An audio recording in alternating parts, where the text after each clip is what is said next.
You know that feeling when your healthy habits are on point?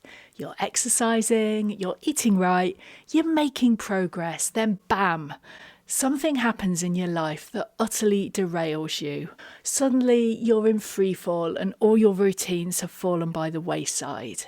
And then there's the guilt, the feeling like you're back to square one. It's all too common in midlife women, and it just happened to me, and it's why I've been on a break from YouTube.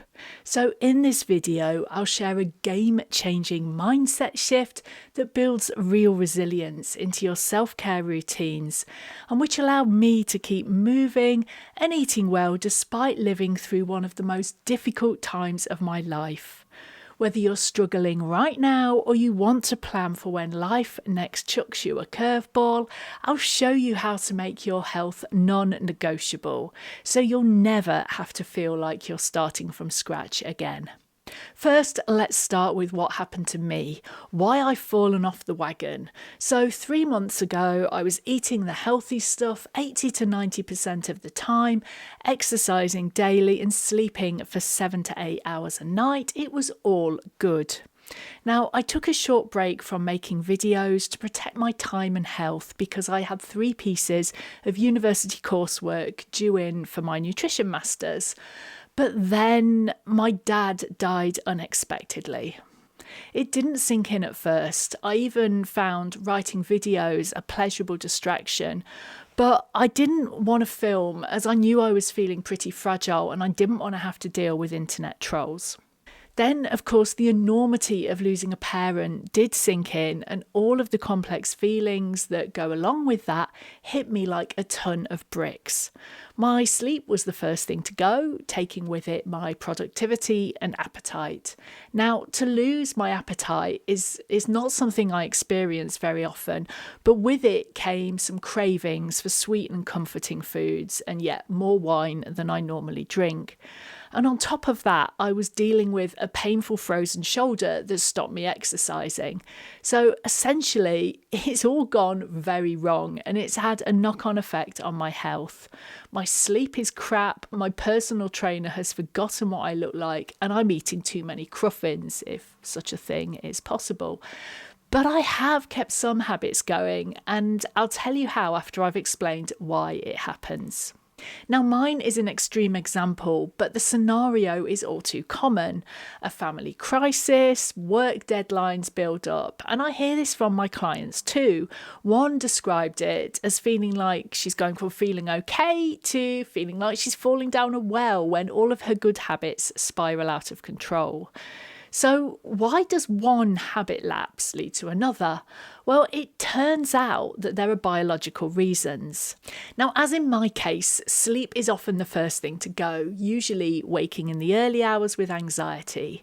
And stress builds, and while some stress in life is normal and okay, when we lose our ability to recover from it, it's a problem.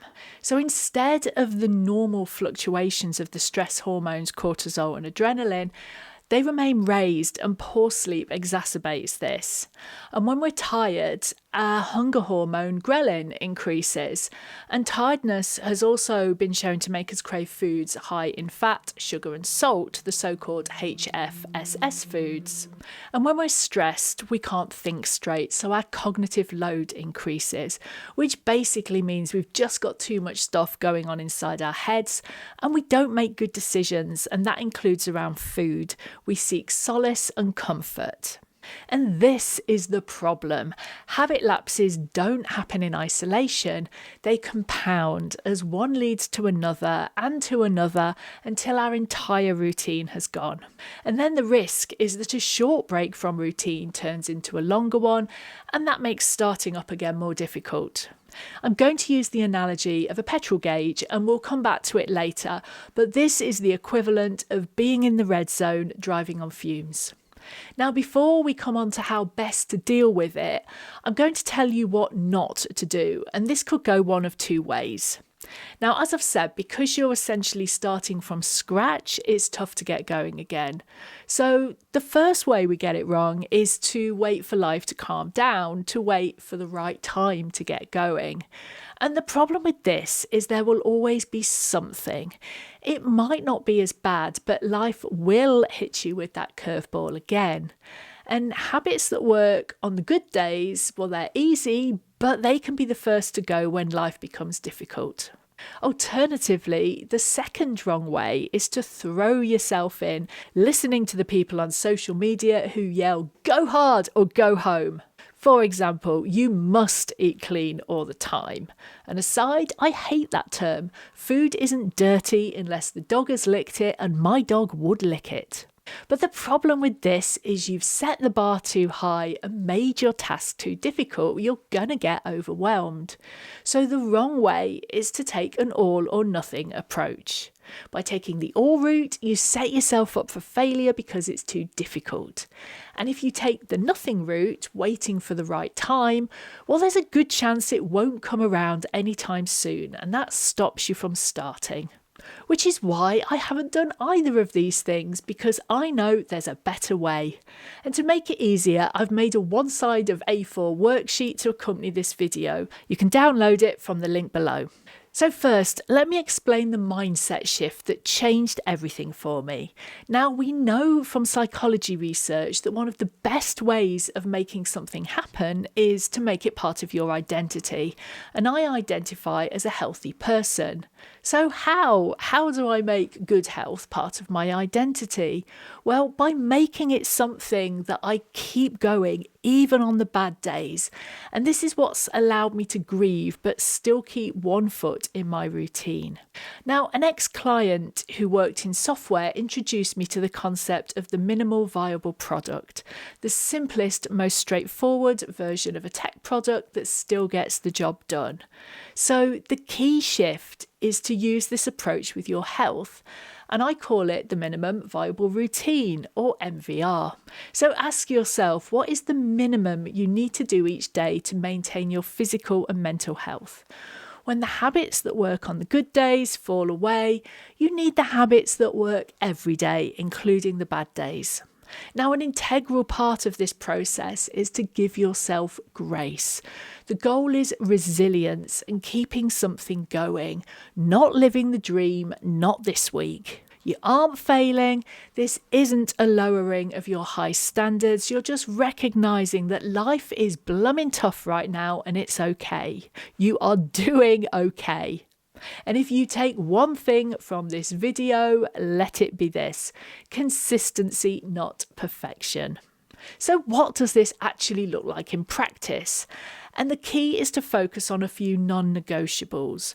What are the things you do daily that move the needle on how you feel a tiny bit? So pick no more than 3, and everyone's will be different. So my number 1 is a decent breakfast with protein and fibre that will power me through the morning. So if I don't eat much at lunch because I'm not hungry, or I can't face cooking from scratch in the evening, then I've had one decent meal and got some nutrients in. And I find that if my first meal of the day is good, then the rest usually follow. And if you do eat a pastry or something out of a packet, then the world will not tilt on its axis, I promise. Number 2 is a daily walk. Even if it's short, it's a triple threat of a habit. So exercise plus morning light, which helps to set your circadian rhythm, plus time spent in nature is good for us. Now, I'm lucky because I've got Jerry to look after and that makes me walk, but I would do it anyway. There is Jerry. And number 3 is really simple: water before coffee, which is self-explanatory. So pick up to 3 small habits each day that keep things ticking over. These are your non-negotiables, the things you try to keep going, and schedule them if you need to, whatever it takes to reduce friction. And do make them small. If a walk feels too much but you need to clear your head, try some breathing exercises instead. Make the habits as tiny as you need, because the key is to keep going, not grind to a halt. And that neatly takes us back to that petrol gauge. This is the easiest way to visualize your MVR.